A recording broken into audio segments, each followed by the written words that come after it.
Hello everybody, Michael here for Tactica Imperialis with another top 5 video. Today, fresh on the release of Horus Heresy Betrayal at Calth, or at least the announcement of it, we're going to be talking about Warhammer 30k. Specifically, Primarchs. Sorry if I lit my lips, I just had some chocolate. So, Primarchs are freaking awesome. They are just the next level of Space Marines. They may even be the level above the next level of Space Marines, depending on how you look at the Custodes. And they're freaking awesome. And they all have their own personalities, their own background. I actually covered their backgrounds a little bit in a little bit of depth in a video a while ago in my Horus Heresy series. There'll be a link in the description if you wish to go and have a look at some tasty lore. Did get a couple of things wrong though. I know one thing I definitely got wrong and I will be correcting that in this video. So in this video we're going to go over my top 5 favourite Primarchs. This completely discounts the models. That's my only disclaimer, is the models don't count. It would be completely unfair because some models are amazing, some models suck, and some models haven't even been released yet. So it would kind of be unfair to judge anything to do with the models. So we're just going to be looking at their lore, their story, and maybe even just the legion they represent as to why they're on this list. So with that said, all the news is out of the way, let's get on with number 5. In at number 5, we have the Primarch of the Blood Angels, Angel Man himself, Sanguinis. Sanguinis is awesome. I mean, for the first thing, he has wings. I don't just mean a jetpack that looks like wings, I mean actual biological wings. That's cool in and of itself.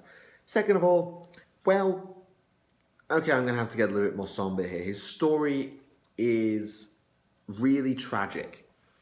Sanguinius was the one who first arrived in Horus's battle barge on the bridge of the Vengeful Spirit.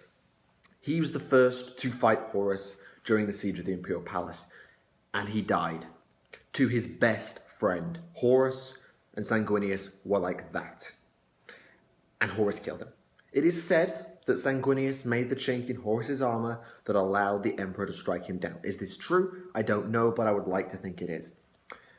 And while this is tragic enough, the loss of a Primarch, the effect it's had on the Blood Angels ever since is phenomenal. The Black Rage, the Death Company, owe its existence to Sanguinius and his death. Blood Angels, Flesh Tearers, and any other successor chapter may find itself haunted by Sanguinius' death scene, for they are a very psychically attuned legion. They lose their mind. They think they are in the heresy, fighting the Siege of Terror, amongst other things. And they are unsalvageable, and they just are simply led to die by the chaplains as part of the Death Company.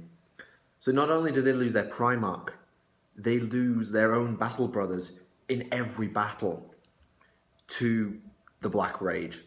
And with a chapter like the Blood Angels, whose resources are not the most readily available, and with a gene seed as flawed as it is for the fact that it causes the Black Rage and the Red Thirst, these are just losses the Blood Angels cannot afford to take, and yet they are forced to take them because of Horus killing their Primarch.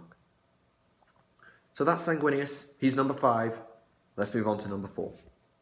And at number 4, we have the Primarch of the 3rd Legion. Number 4, 3rd Legion. The Imperial Fists. Rogel Dawn. Why do I like Rogel Dawn? I couldn't tell you. Because Rogel Dawn doesn't have that much lore on him, at least not that I've read. So I think the reason I like Dawn is because of his successor chapters. The Imperial Fists are pretty cool, the Crimson Fists are awesome, the Black Templars are just insane. Like, you know I love Black Templars. I mean, Grimaldus is top of my Astartes characters list, for crying out loud. And that's awesome in and of itself. The other thing I like about Dawn is the fact that his homeworld is Terra, for God's sake. He wasn't born, well, he was born on Luna, and then he went to Inuit. But the Imperial Fist's home planet, officially, is Terra, which is awesome. The Imperial Fists were the ones charged with defending the Imperial Palace. Rogel Dawn organised the defences. It was his quick thinking that got the Emperor interred upon the Golden Throne after he was struck down by Horus, basically saving the Emperor's life and saving the Imperium. And that's something that no other Primarch can claim to do. Gwilym may have saved the Legion of Astartes by turning them into chapters, but Rogel Dawn saved the Imperium by getting the Emperor onto the Golden Throne. It wasn't designed for him, but it was what he had to do. Plus, well, he's got this weird dynamic with Perturabo. They're two sides of the same siege-breaking coin. One sets them up, one smashes them down. And it was interesting to see them played off each other both at Terra, and then when the roles reversed in the Iron Cage incident, it was very interesting to see that. So that's Rookal Dawn, he's number 4. Let's move on now to the number 3 spot. Number 3 now we're starting to get to people I really like. We have Mortarion, Primarch of the 14th Legion, the Death Guard. Mortarion is the Grim Reaper. Basically, he's the Grim Reaper. That is his entire aspect. I mean, the guy breathes poison gas. He can't breathe air as we do. He breathes toxic gas. And if that's not cool enough, he wields a massive freaking scythe. Like, the thing is huge. I'm not talking about the models in general. I love the model, but if you look at his model, the thing's bigger than he is pretty much, which is really, really, really cool. And the whole scythe aspect of the Death Guard came across in Callous Typhon, the Death Shroud Terminators, which is pretty awesome, the Grave Wardens. I love that whole scythe aspect. And the stoic, grim resolve of the Death Guard. They don't rush their kill. They just keep coming and coming, just like death. Death just keeps coming, which is awesome. One thing I have put as a minor black mark against Mortarion is his complete hatred of Psychers. Don't understand why he does that, but it is interesting with Callous Typhon. In his rules, he is a Psyker unless Mortarion is on the board, and then he's not a Psyker. Interesting dynamic. So that's Mortarion. He is number 3. He would have been higher on the city. He was going to be at number 2, but we had a late comer that took him off that spot. And let's talk about him right now. In the number 2 spot, we have Magnus the Red of the Thousand Suns. Magnus the Red has a lot in common with Sanguinis in a very abstract kind of way. His story is a tragic one, in that, well, one, he was a Psyker, and a really bloody good one, until Psykers got banned at the Council of Nicaea, not exactly sure how you pronounce that one, and that sucked. And, well, he made a bit of a derp of himself, kept going into the warp, ended up messing around, finding Tzeentch, being tricked by Tzeentch, ruining the Emperor's Webway project, which was bad. Yes, he screwed up. But what happened next was tragic. Leman Russ was sent by the Emperor to capture and arrest Magnus, bring him to the Emperor for, I'm assuming, a very, very strongly worded telling off. And maybe some other sanction.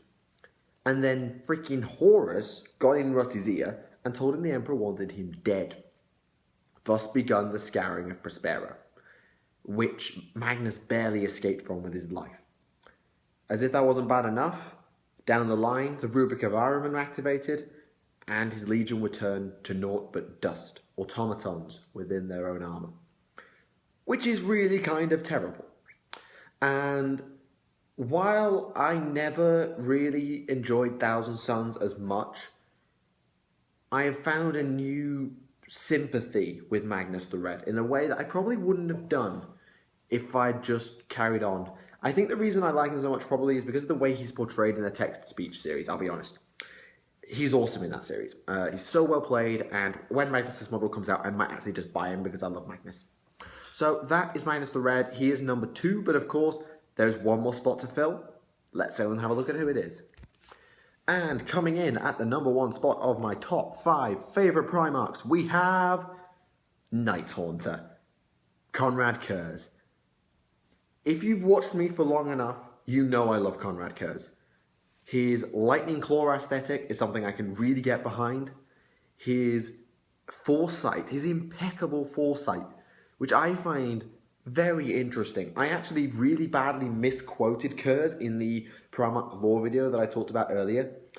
Instead of saying, "My name is Night Haunter and you are not my father," which is what I thought he said, I misquoted that horribly. What he actually said is, "My name is Night Haunter and I know full well what you intend for me." Meaning that he knew what horrors he was going to go through at the head of the Night Lord's Legion. He knew what was coming. He knew his own death was coming. And he carried on anyway. He could have stopped M'Shen. He could have just been somewhere else. He could have changed his fate. And he didn't. His 2 lightning claws, which are freaking massive by the way. Mercy and forgiveness. Not the kind of names you expect for a superhuman murder machine, huh? And then, well, I find it very interesting what he then did to his homeworld, Nostromo. Crashed into it, haunted it, became its leader, left, came back, destroyed the place with cyclonic torpedoes. What a badass. Cruel, vindictive, horrible, but a badass nonetheless. So that is Conrad Kurz. He is number one. He is my favourite Primarch of all time. At least until I read some more lore and maybe I'll change my mind. A couple of honourable mentions I want to throw in. Corax. He's pretty cool. He's got the lightning claw jump pack aesthetic, kind of like Sanguinis and Kurz crossed together, but I just don't know about his story to like him that much. Vulcan maybe would have made the list back in the day, but the fact he's perpetual kind of actually ticks me off a little bit. I was also tempted to put Horus on the list, but the guy's a bit of a douche. Like, yes, Lorgar and Erebus got in his ear, and up to that point I quite liked Horus. But then I didn't like Horus. Plus, well, what he did to Sanguinius, bad vibes. So yeah, that is my top 5 favourite Primarchs. I hope you enjoyed the video. I hope you found it interesting. Let me know what your top 5 would be in the comments below. I'm very interested. And if you have any content suggestions for future top 5s, I'd love to hear from you. Anyway, thank you very much for watching. I hope you enjoyed the video. My name is Michael for Tactica Imperialis. Until next time, see you all again.